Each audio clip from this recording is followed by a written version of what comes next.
loving us enough. Now, moms, we need, Nurse Frazier came in this Friday to the school, and she had a wonderful presentation for all of our high school kids on the basic food groups, minerals, vitamins, and other assorted things that we take into our bodies that keeps us healthy. All right, now she can present all those things she wants to the children, but if mom is packing you lunch filled with Hostess cupcakes, Snicker bars, and other related junk foods, what she's saying is not going to help a lot, because our taste buds are going to be fixed by what we're being presented with. Now, let me tell you how important that is. When I was teaching in the public school, I had a class of students that was they were just incorrigible. I don't know how else to say it. It was just, it was right after lunch, and I just had to moxie up my courage to even go in and face them, because they were out of control. And we used to do something called, maybe they still do, they had in-service days, where kids would get out an hour early and the teachers would stay around for an in-service. And they did a program where they would eliminate, say, fourth period, but then things wouldn't run. First, second, third, fifth. They juggled the periods all around. So this one day, I came to school, we had an in-service day, and I had fifth period, first period. And I went into the classroom expecting the worst, and I look at these kids, and they're human. Their eyes are bright and sparkly. They're civil, courteous, under control. And I was actually taken back. I said, what in the world happened overnight to these kids? And then I got to thinking, well, normally I don't have them first period in the morning. I have them after lunch. So the next day, I got down there and I watched these same kids come through the lunch line. And this is what they were buying. They were buying cookies. I had good cookies at Memorial. Ice cream sandwiches. If it was junk, they were buying it and eating it. And by the time they came back to classroom, they were off the wall. Now, that all had to do with what? Their complete character. Everything was changed by what they were putting into their bodies. And mom can establish the taste and set the pattern through some thought as to what we're going to eat. Now, it is a burdensome thing for a wife and a mother to try and project ahead good meals. I guess there's a couple ways you could do this. I'm not an authority on this at all. In fact, a few times that Shirley has been away from me and I've had to fend for myself, have been pretty awful. You know, you just immediately rely on, well, what's out there at Burger King or what's out there at McDonald's or what Big John's. Hello, this is Mr. Moore. I'd like extra cheese and pepperoni, please. You know, and but that's not what I get to eat. I get. Well, we talked about it. I said the only way you get this kind of stuff is if you go to a gourmet restaurant.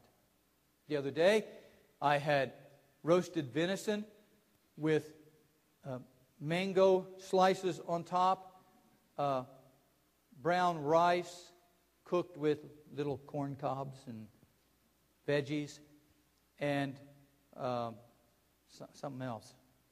But it was, I'm just sitting there eating this thing and saying, this is the stuff that kings eat.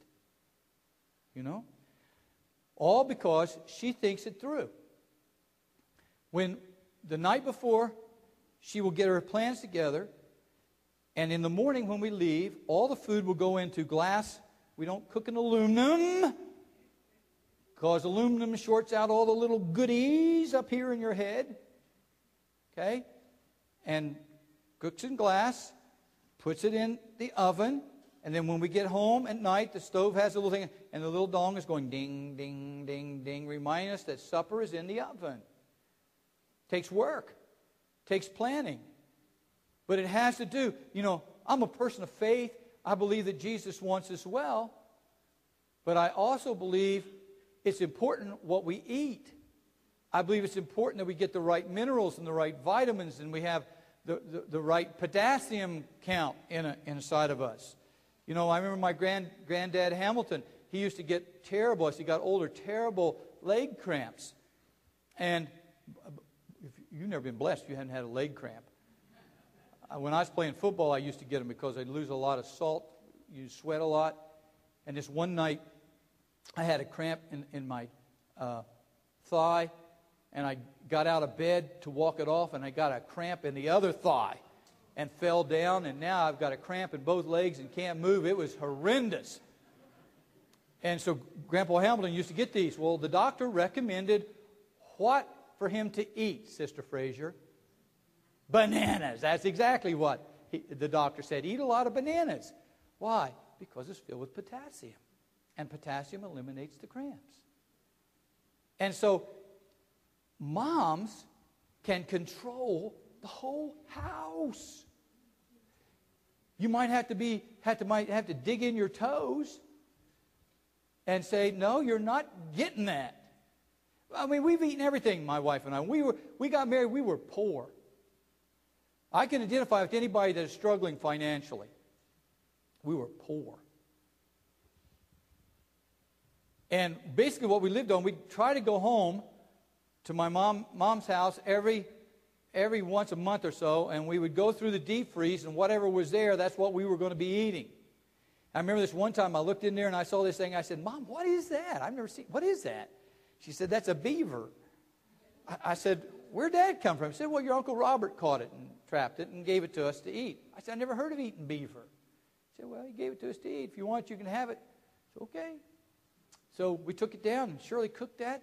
It was delectable. Really. It was good. We've eaten everything. We've eaten turtle. I caught a soft-shelled turtle, a big one, and my granddad Moore skinned it out and everything, brought it down. Shirley cooked it. It was good. You'd be surprised how many good things there are out there if you're willing to diversify. You know? But all these things, see, moms control this. Now, we're talking about training. And one of the ways that you train, and the word template came to me this morning, and I never heard that. You okay, Jim?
Come on, we're going to bring this to an end here.